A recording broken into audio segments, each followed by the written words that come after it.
Sebelum kami fraksi Partai Demokrat menyampaikan kesimpulan untuk anggaran yang diajukan ini, izinkan kami memberikan beberapa catatan sekaligus nanti pertanyaan yang kaitannya dengan anggaran yang diajukan.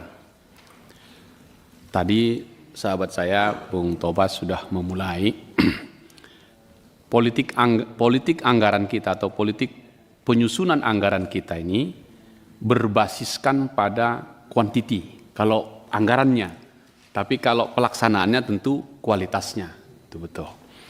Jadi kalau kita ambil di bidang-bidangnya, tentu nanti susunannya itu berdasarkan kuantitasnya, berapa banyak perkara ditarget dan seterusnya. Misal, saya ambil contoh bidang intelijen. Di bidang intelijen tentu nggak keluar ini kuantitas perkara, karena memang fungsinya bidang intelijen ini tidak sama seperti fungsi pidana umum atau Pitsus atau Pitmil.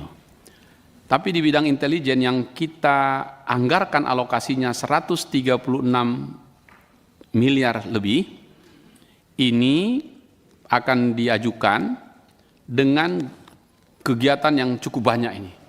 Cukup banyak, yang tentu ada detailnya. Pertanyaan saya sebenarnya lebih pada, karena belakangan ini Pak Wajah, Kejaksaan bidang intelijen ini kan juga buat kerjasama ya dalam rangka penanganan misalnya program-program nasional di BUMN, misalnya seperti gas, Pertamina, itu kan untuk menjaga supaya intelijennya lah begitu. Nah, apakah dia anggarannya itu, kerjasama itu anggaran dari kita ini, yang ini, atau anggaran dengan pihak ketiga yang kita bekerja sama? Rasa-rasanya kan juga ada dari mereka. Dan kalau itu ada, berapa target anggarannya masukkan di sini? Tentu pertanyaan kedua agak sulit kita terima kalau itu ada, karena nanti berhimpitan dengan fungsi atau bidang di penegakan hukumnya. Jadi nanti akan bisa berhimpitan dia. Di satu sisi kita jagain dia, tapi di satu sisi juga di pencegahan, tapi di penindakan juga bisa terjadi. Nah, dengan demikian bagaimana kita nyusun anggarannya ini untuk bidang intelijen, karena ada kerjasama untuk kegiatan-kegiatan pembangunan yang bersifat nasional, seperti yang saya sebutkan tadi, gas, Pertamina, atau hal-hal yang lain, karena harus, atau objek vital lah ya, objek vital nasional yang memang membutuhkan dari kita. Saya lihat di beberapa informasi, baik di websitenya Pertamina maupun di Kejaksaan itu muncul itu memang kerjasama itu dalam rangka menjaga. Tapi seberapa jauh nanti dia berhimpitan dengan fungsi penegakan hukumnya, sekaligus berapa anggaran yang didapat dari mereka? Apakah ini yang dari kita atau dari sisi BUMN-nya? Sekarang tindak pidana umum, tadi Bung Tobas juga sudah mengangkat lebih besar nilainya 409 miliar ini untuk pidana khusus, sedangkan di pidana umum 330 miliar. Saya sependapat dengan beliau. Nah, kalau 330 miliar ini dibuatkan outputnya, saya melihat di sini disebutkan untuk penanganan perkara tindak pidana umum pada tahap pra penuntutan, penuntutan dan eksekusi serta dukungan manajemen perkara untuk satker-satker di daerah, boleh sampai ke daerah ini, menangani 140.000 perkara di daerah, serta 2.490 penyelesaian perkara dengan keadilan restoratif di satker daerah. Pertanyaan saya Pak Wajah, kenapa angka ini kita masukkan segini? Lebih banyak yang tahun ini dibandingkan tahun lalu? Atau mengapa menggunakan angka 140.000? Apakah ada tahap-tahapannya ya dari tahun? Misalnya 5 tahun terakhir naik, maka diprediksi 140.000. Pertanyaan saya, jika seandainya di bulan ke-10 saja sudah terpenuhi itu 140.000 perkara dan uangnya sudah habis, gimana kita mengantisipasi anggaran kita untuk kekurangannya?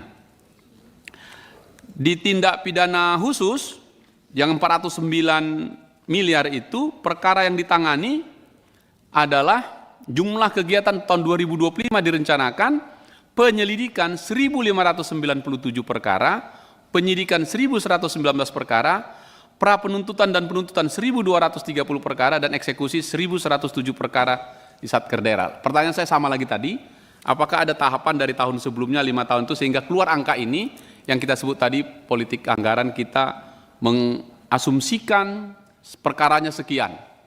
Kira-kira begitu. Bagaimana sekali lagi kalau lihat kinerja Kejaksaan Agung yang pitsusnya kenceng sekali ini, bisa jadi 6, 7, 8 bulan ke depan sudah terpenuhi.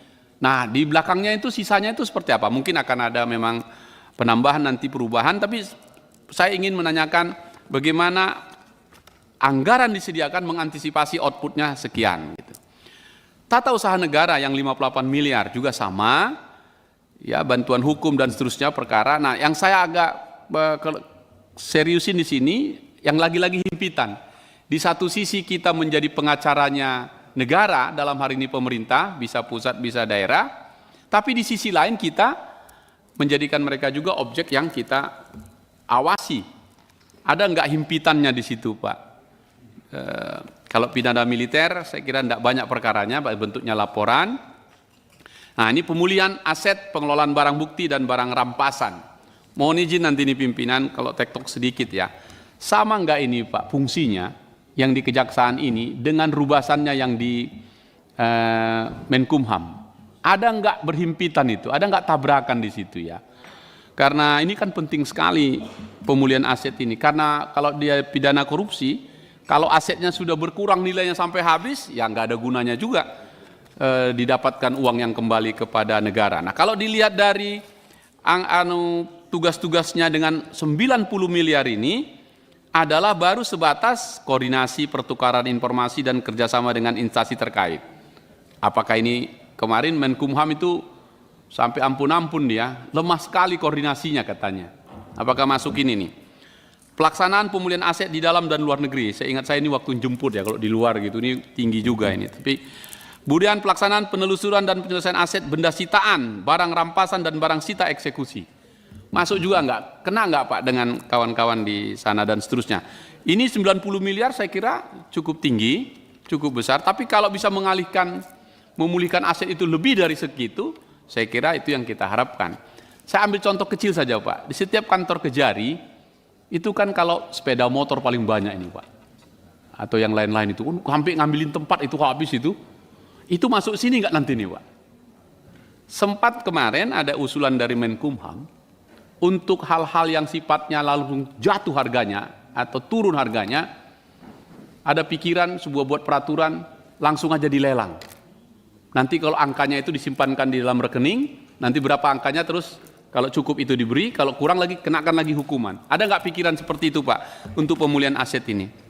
Nah, hal-hal yang lain saya kira posisi kita dalam posisi yang menyusun anggaran pada output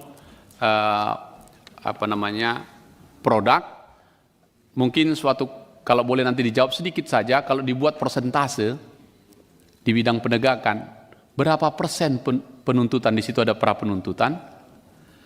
Sebelumnya, berapa persen penyidikan, di situ ada penyelidikan, berapa persen pra penuntutan, di situ ada penuntutan, dan berapa persen eksekusi untuk sebuah proses penanganan perkara. Kalau boleh persentasenya aja Pak. Jadi nanti terlihat ya di situ. Yang terakhir, pernahkah Kejaksaan Agung setelah menyusun anggarannya, baru bulan ke-7, bulan ke-8 atau bulan ke-10, kehabisan anggarannya karena target yang dilakukan melebihi target dari yang dicapai.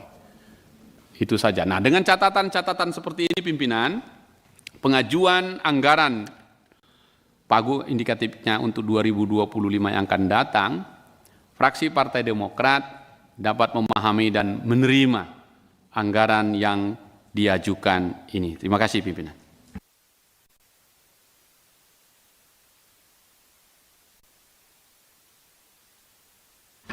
Baik, terima kasih Pak Hinca, luar biasa.